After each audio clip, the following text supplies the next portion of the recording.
नमस्कार जी, बहुत बहुत शुक्रिया आप सब लोगों का। Good morning one and all. आज सुबह का मॉर्निंग बुलेटिन लेकर मैं आपके समक्ष हाजिर हूँ। रात 9:30 बजे के बाद से, जब हमने आपको प्राइम टाइम का बुलेटिन दिया था, उसके बाद से लेकर अब तक क्या क्या बड़ी खबरें हुई हैं, क्या क्या बड़ी घटनाएं हुई हैं, उनकी जानकारी देंगे।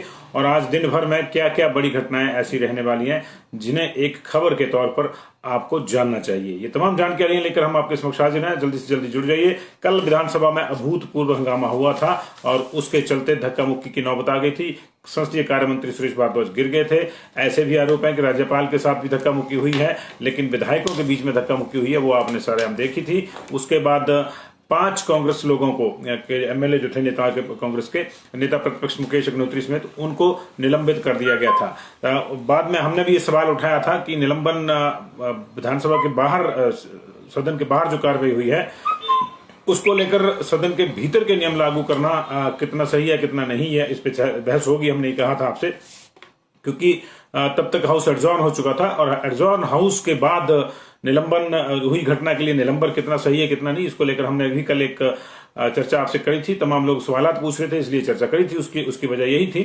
तो अंततः, और हम आपको याद होगा कि हमने आपको यह भी कहा था कि कायदे से एफआईआर बनती थी, तो वो कायदा बाद में विधानसभा को याद आ गया और विधानसभा स्टाफ की शिकायत के आधार पर देर रात नेता प्रतिपक्ष मुकेश अग्निहोत्री और उनके समेत कांग्रेस के और 5 लोगों के खिलाफ, जिनको निलंबित किया गया था, उनके खिलाफ एफआईआर दर्ज कर ली गई है कार्य में बाधा डालने की। और ये विधानसभा के स्टाफ के नाम पर एक शिकायत आई पहले विधानसभा अध्यक्ष को, उसको फॉरवर्ड किया गया और उसके आधार पर अब इनके खिलाफ शिकायत दर्ज कर दी है। बालूगंज थाने में एफआईआर लॉन्च हो गई है, क्योंकि बालूगंज थाने के अंतर्गत विधानसभा आती है, तो वहां पे एफआईआर दर्ज होगी है। ये कायदे से रात को हुआ है। जाहिर है कि ये, इसको जो है आप प्रबंधन भी कह सकते हैं, आपदा प्रबंधन भी कह सकते हैं एक तरह से, क्योंकि इस विषय पे बहस होनी ही होनी थी कि जो घटना विधानसभा के सदन के बाहर हुई है, और वो भी तब जब विधानसभा का सदन स्थगित कर दिया गया था, उसके लिए विधानसभा के भीतर के नियमों को लागू करना कितना सही है, कितना जायज है, और क्या ये सत्ता पक्ष का जो सत्ता है उसका दुरुपयोग नहीं है। इन चीजों पर चर्चा होनी ही थी और इन्हीं चर्चाओं को शायद विराम देने के लिए अब हमने कल भी इसका संकेत दिया था कि इस पे एफआईआर होनी चाहिए, तो वो एफआईआर हो गई है। और अब हम फिर वही कह रहे हैं जो हमने कल कहा था कि कायदे से अब तमाम लोगों को बिठाकर अध्यक्ष महोदय को एक बार फिर से अपील करनी चाहिए कि हाउस चले, तमाम लोग हाउस में आए, और इस तरह से जो है हॉर्न लॉकिंग समाप्त होनी चाहिए। लेकिन दोनों पक्ष अगर अपनी अपनी जगह पर अड़े रहेंगे तो निश्चित तौर से जनता का नुकसान होगा, और वो किसी भी कीमत पर नहीं होना चाहिए, क्योंकि जनता का बहुत ज्यादा नुकसान हो गया है। कोरोना काल में जनता बहुत परेशान रही है। एक नहीं अनेक व्यथाएं हैं, सिवाय कुछ उच्च वर्ग के जिसके पास इतने पैसे थे, जो चाहता था कि कई साल भी लॉकडाउन लगा रहे तो उसको कोई दिक्कत नहीं है। लेकिन आम आदमी तो 10 दिन के लॉकडाउन में परेशान हो गया था, जबकि लॉकडाउन लंबा चला। 4 लॉकडाउन हमने झेले, उसके बाद अनलॉक के बावजूद, तमाम अनलॉक, 5 अनलॉक, उसके बाद अब सब कुछ ओपन है, इसके बावजूद जो व्यवस्था है वो पटरी पर नहीं आ रही है। लोगों के काम धंधे पटरी पर नहीं आ रहे, लोग परेशान हैं, लोगों को राहत चाहिए, और वो राहत जिनसे लेनी है, अगर वो आपस में ही एक दूसरे के खिलाफ आस्तीन चढ़ाते रहेंगे, मूंछ को ताप देते रहेंगे, तो फिर विधानसभा में उन लोगों के हक की चर्चा कब होगी जिन्होंने इन 68 महानुभावों को चुनकर भेजा है। ये हमने कल भी कहा था, और ऐसा हम इसलिए कह रहे हैं क्योंकि कोरोना के बाद अब प्रदेश पर सूखे की मार पड़ रही है। जी हाँ, प्रदेश में जबरदस्त सूखा है, और इस सूखे के चलते गेहूं की फसल, जो कि मुख्य फसल मानी जाती है प्रदेश के लोगों के लिए, वो 70 से 90%, कुछ जिलों में 90% बर्बाद हो गई है, कुछ जिलों में 70% बर्बाद हुई है। ओवरऑल 70% फसल बर्बाद हो गई है गेहूं की। ये लेटेस्ट जो आंकड़े हैं, ये जो कृषि एजेंसी हैं उन्हीं के आंकड़े हैं, ये हमारा आकलन नहीं है, ये आधिकारिक आकलन इसको माना जा सकता है। जो आधिकारिक आकलन है उसके मुताबिक हमीरपुर में 90%, कांगड़ा में 70%, बिलासपुर में 60%, सिरमौर में 20%, ऊना में 15% गेहूं की फसल प्रभावित हुई है, क्योंकि और कुल्लू में भी 50% फसल प्रभावित हुई है। ये इसलिए है कि जिन जिन इलाकों में अभी नमी है जमीन में, या जहां जैसे ऊना है वहां सिंचाई की सुविधा उपलब्ध है, वहां पे थोड़ी राहत है। लेकिन हमीरपुर, बिलासपुर जैसे जिले जो हैं, ये कांगड़ा जिला है जहां सिंचाई के बहुत ज्यादा साधन नहीं है, और बारिश ही एकमात्र सिंचाई का साधन है, पानी के लिए फसलों को बारिश पर ही निर्भर रहना पड़ता है, वहां पे ये दिक्कत ज्यादा है। हमीरपुर, कांगड़ा, बिलासपुर की बात करें तो पीला रतुआ जिसको कहते हैं, जिसके बाद सूखे के बाद पीली पड़ जाती है गेहूं, वैसी स्थिति में आ गई है। दूर से देखकर तो ऐसा लग रहा है कि ये धान की खेती है, जो धान पकने को हुए हैं, इस तरह की पोजीशन आ गई है। किसान परेशान है। मौसम विभाग की भविष्यवाणी फेल हो गई है। 21 से 25 के दौरान जो है बारिश की चेतावनी दी गई थी। हायर रीचेज में बर्फबारी कही गई थी, कहीं कहीं वो हुई है, लेकिन मध्यम और लोअर रीचेज में ना तो बर्फबारी हुई ना बारिश हुई, और उसकी वजह से ये लंबा स्पेल हो गया, ड्राई स्पेल जो है। और ये ड्राई स्पेल अब गेहूं की फसल के ऊपर जो है बहुत बुरी तरह से कहर बन के टूटा हुआ है। गेहूं की फसल 70 से 90% कई इलाकों में तबाह हो गई है, और अगर जल्दी बारिश नहीं होती है तो ये और बड़ा नुकसान हो जाएगा। इसीलिए हम कह रहे हैं कि आम आदमी का नुकसान के ऊपर नुकसान हो रहा है, लेकिन जो भले मानस हैं वो आपस में लड़ रहे हैं और आम आदमी की कोई चिंता नहीं कर रहा है। आज कसौली में राज्य कांग्रेस की कार्य समिति की बैठक हो रही है। ये नए प्रभारी की अध्यक्षता में, राजीव शुक्ला की अध्यक्षता में होगी, और उनके प्रभारी बनने के बाद कांग्रेस पहली बार मिल रही है। पंचायती राज चुनावों के बाद भी कांग्रेस पहली बार मिल रही है, और आने वाले समय में जिस तरह से नगर निगम के चुनाव आने हैं, घोषित कभी भी हो सकते हैं वो, और फतेहपुर का उपचुनाव आना है, उसको लेकर तमाम रणनीतियां यहाँ पे बननी है इस बैठक में। इस पे हमारी नजर रहेगी दिन भर में, वहां क्या निकल के सामने था क्या नहीं, ये भी देखना होगा। ये भी देखना होगा कि कहीं पिछले कल का कांड आज की बैठक पे तो हावी नहीं रहेगा, और सारी बैठक उसी के आसपास तो केंद्रित होकर नहीं रह जाएगी, क्योंकि कई और चीजें भी हैं। कांग्रेस को भी सिर्फ सियासत नहीं करनी है, सियासत जनता के लिए ही करनी चाहिए। जहां भी हो राजनीति जनता के लिए होनी चाहिए, और उसका देखना होगा कि जनता के लिए कांग्रेस क्या फैसले लेती है। महंगाई, बेरोजगारी इत्यादि मुद्दों को लेकर कांग्रेस ने कुछ प्रदर्शन किए थे, आगे इसका क्या लाइन ऑफ एक्शन रहेगी वो देखना होगा। लेकिन इसके साथ ही कांग्रेस की एक और बैठक पे हमको आज नजर रखनी होगी। ये बैठक जम्मू में हो रही है। कसौली के साथ साथ जम्मू की बैठक को भी हमको ध्यान में रखना होगा। जम्मू की बैठक में G23 जो कांग्रेस का ग्रुप है वो मिल रहे हैं जी।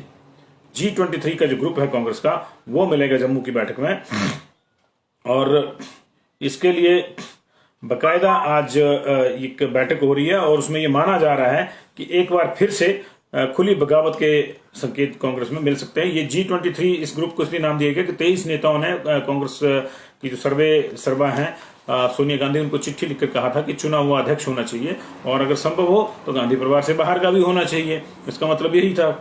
तो उसके बाद इनको G23 का नाम दे दिया गया। उसके बाद कुछ कई चीजें हुई हैं। आनंद शर्मा के पर काट दिए गए, उन्हें कुछ महत्वपूर्ण समितियों में नहीं रखा गया। गुलाम नबी आजाद रिटायर हो गया और उनको दोबारा सीट नहीं दी गई, जबकि उनकी जो सीट खाली हुई थी वो उसकी जगह कांग्रेस ने रॉबर्ट वाड्रा के वकील को भेज दिया राज्यसभा में, और दूसरी तरफ से मोदी ने तारीफ कर दी गुलाम नबी आजाद की। तो कई चीजें बन रही हैं, और इसके चलते जो है आज जो राहुल गांधी ने तमिलनाडु में जो बयान दिया है नॉर्थ और साउथ का, वो भी इसमें चर्चा का विषय रहेगा। हालांकि आज से राहुल गांधी तमिलनाडु के दौरे पर हैं, और तमिलनाडु में चुनावों की घोषणा हो चुकी है, 4 संहिता लग चुकी है, तो उस पर भी नजर रहेगी। लेकिन आज जम्मू में ये लोग मिलेंगे, और इसको ये देखना होगा कि ये क्या करते हैं क्या नहीं करते, क्योंकि नॉर्थ साउथ वाले बयान के बाद कांग्रेस के उत्तर भारतीय नेता नाराज हैं, ऐसा माना जा रहा है। इस बैठक में ये टॉप लीडरशिप के खिलाफ तल्ख बयान भी जारी हो सकता है, और वो G23 पूरे के पूरे मिल रहे हैं, जिसमें भूपेंद्र सिंह हुड्डा, आनंद शर्मा, कपिल सिब्बल, राज बब्बर, विवेक तनखा, गुलाम नबी आजाद शामिल हैं। और ये भी माना जा रहा है कि इस बैठक में मनीष तिवारी, जो कि गांधी परिवार के खास माने जाते हैं, वो भी पहुंच सकते हैं। इस बैठक का क्या रहता है क्या नहीं, वो भी आउटफॉल हम आपको बताएंगे समय के साथ साथ। जैसे इस बैठक की कोई खबरें सामने आएंगी तो उसकी भी चर्चा हम लोग करेंगे। 5 राज्यों में केरल, 5 राज्यों में चुनावों का जो है, माफ कीजिएगा, केरल, पुडुचेरी, तमिलनाडु, असम और पश्चिम बंगाल में चुनावों का कल ऐलान हो गया था। निर्वाचन आयोग ने कल यहाँ पे ऐलान कर दिया था, और ये 8 चरण में 27 मार्च से शुरू हो जाएगा पहला चरण, और उसके बाद जो है 29 अप्रैल तक ये चलेगा। सबसे ज्यादा चरण जो है पश्चिम बंगाल में है, यहाँ 8 चरण हैं। 8 चरणों में यहाँ मतदान होगा। यहाँ पहला मतदान जो है वो 27 मार्च को होगा, उसके बाद 1 अप्रैल को, 6 अप्रैल को, 10 अप्रैल को, 17 अप्रैल को, 22 अप्रैल को, 26 अप्रैल को और 29 अप्रैल को। 8 चरणों में यहाँ चुनाव होगा। इसके अलावा 3 चरणों में असम में चुनाव होगा, 27 मार्च को, 1 अप्रैल को और 6 अप्रैल को। तमिलनाडु में, केरल में और पुडुचेरी में ये एक ही गो में चुनाव होंगे। 6 अप्रैल को यहाँ पे होगा। पश्चिम बंगाल में इस समय 294 सीटें हैं, और असम में 126 सीटें हैं, तमिलनाडु में 234 सीटें हैं, केरल में 140 सीटें हैं, पुडुचेरी में 30 सीटें हैं। पुडुचेरी की गवर्नमेंट अभी कुछ दिन पहले ही, 3-4 दिन पहले ही पुडुचेरी की गवर्नमेंट जो है वो गिरी है, और वहां उसमें केंद्र शासित केंद्र का शासन, राष्ट्रपति शासन लगा हुआ है। 62 दिन का टोटल ये चुनावी कार्यक्रम रहेगा और इस बार 1 घंटा बढ़ा हुआ रहेगा। लेकिन इसके साथ जो महत्वपूर्ण खबर है वो ये भी है कि तमाम जो स्टाफ है उसका जो है कोरोना टेस्टिंग करवाने का भी ऐलान किया था कल।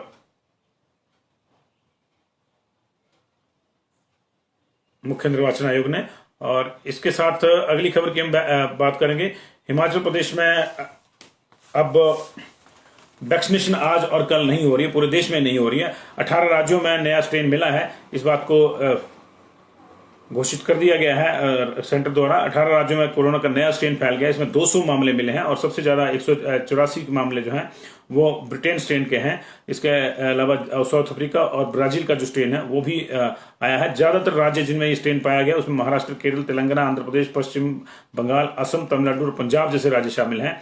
और यही वजह है कि इन राज्यों में भी जो पहले से ही ऑलरेडी कोरोना का जो प्रभाव है वो बढ़ा हुआ है। हिमाचल प्रदेश में भी कल केसेस बढ़े हैं। पिछले कल भी 2 दिन से हिमाचल प्रदेश में एक्टिव केसेस की संख्या बढ़ रही है। हालांकि ये इतनी ज्यादा नहीं है जिससे चिंता का सबब माना जाए या ये कहा जाए कि यहाँ दूसरी या तीसरी लहर आ रही है। ये सामान्य है क्योंकि टेस्टिंग कम हो रही है। जिस दिन टेस्टिंग थोड़ी ज्यादा होती है तो केसेस थोड़े ज्यादा हो जाते हैं। कल 6728 केसेस सैंपल जांचे गए थे तो 45 केस आए थे। उससे पिछले कल हमारे पास 6183 केस जांचे गए थे तो तो 34 केस आए थे।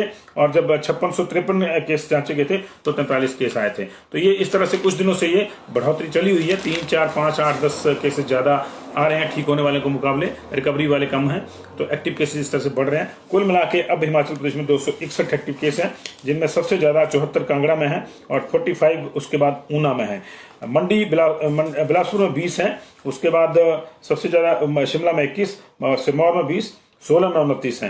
मंडी जो बहुत ज्यादा संक्रमण का शिकार हुआ तो 10,000 से ज्यादा केसेज आ चुके थे वहां पे इस समय 13 एक्टिव केसेज हैं। जबकि हमीरपुर में 12 जो कि कोरोना फ्री हो गया था, दोबारा से वहां 12 नए केसेज आ गए हैं क्योंकि एक स्कूल में कुछ टीचर पॉजिटिव आ गए थे 4-5 और कुछ और लोग पॉजिटिव आए थे। 6 का जो बैच आया था उसने एक बार फिर से हमीरपुर के एक्टिव केसेज की संख्या 12 पहुंचा दी है। ये वैक्सीनेशन का जो नेक्स्ट फेज है वो सोमवार से शुरू हो रहा है, परसों से। और उसके लिए कोविन ऐप को अपडेट किया जा रहा है। अब आम आदमी को वैक्सीन लगेगी। 45 प्लस के वो लोग जिनको गंभीर बीमारियां हैं, ये 60 से ऊपर के तमाम बुजुर्ग, उनको ये कोरोना वैक्सीन लगेगी। अगर ये सरकारी उसमें लगवाई जाती है तो ये फ्री लगेगी। प्राइवेट में इसके लिए पैसे देने होंगे, लेकिन पैसे कितने देने होंगे अभी ये तय नहीं हुआ। सोमवार से पहले शायद इसकी सूचना हो जाए कि इतने पैसे देने होंगे और प्राइवेट में। लेकिन अगर आप इस को लेकर चिंता में है, अगर आपका कोई जानने वाला या आप खुद इस कैटेगरी में है जो 45 प्लस के गंभीर रोगों वाली है या 60 प्लस के बुजुर्ग आपके घर में है या आप खुद उस कैटेगरी में है और आपको लगता है कि अभी आपका रजिस्ट्रेशन नहीं हुआ तो आपको कैसे रजिस्ट्रेशन करवाना है, तो उसके लिए सामान्य सा तरीका और है। जो लोग गंभीर बीमारी के चलते अपनी वैक्सीनेशन करवाना चाहते हैं इस फेज में, उनको अपने सर्टिफिकेट बीमारी के, ये 45 प्लस वालों की उम्र के लिए है, उनको अपने संबंधित सर्टिफिकेट लेकर, उसकी कॉपी लेकर, साथ में ओरिजिनल और कॉपी लेकर निकटवर्ती जो वैक्सीनेशन सेंटर है, निकटवर्ती जो ब्लॉक मेडिकल ऑफिसर का कार्यालय है, वहां जाके आपको जो है स्टेप इन अपना रजिस्ट्रेशन करवाना होगा। और बुजुर्गों के लिए सिर्फ एक डॉक्यूमेंट की जरूरत पड़ेगी, वो आधार कार्ड है, जिससे ये तय होगा कि वो 60 साल से ऊपर के हैं।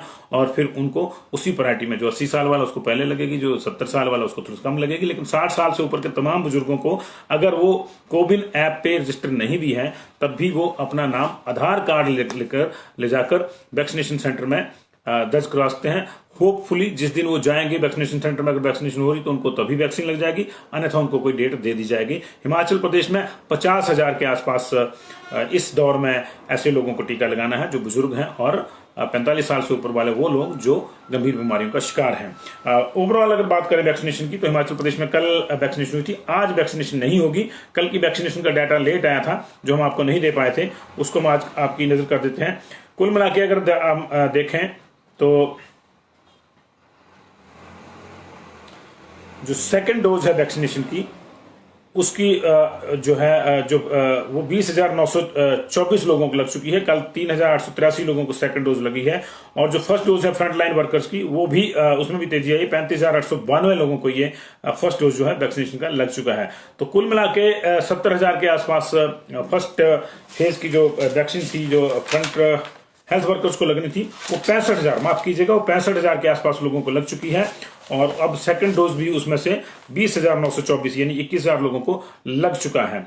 और इसके अलावा जो फ्रंट लाइन वर्कर्स की वैक्सीनेशन का पहला दौर है उसमें 35,882 लोगों को वैक्सीनेशन हो चुकी है। और परसों से बुजुर्गों और 45 साल से उम्र के उन लोगों को जो गंभीर बीमारियों का शिकार है उनको वैक्सीनेशन का कार्यक्रम शुरू हो रहा है। तो बहुत बहुत शुक्रिया जिस जुड़ाव के लिए। दिन भर तमाम और दूसरी खबरों के साथ आएंगे। कांग्रेस की बैठक के भी हाल आपको बताएंगे, जम्मू की जो बैठक है G23 की उसके हाल भी बताएंगे, और विधानसभा वाले मामले पे भी राजनीति निश्चित तौर पे अब गरमाई रहेगी। अपने अपने हलकों में जाकर कांग्रेस बीजेपी के नेता क्या कह रहे हैं उसकी भी चर्चा करेंगे। अभी इतना ही, देखते रहिए पंजाब केसरी टीवी।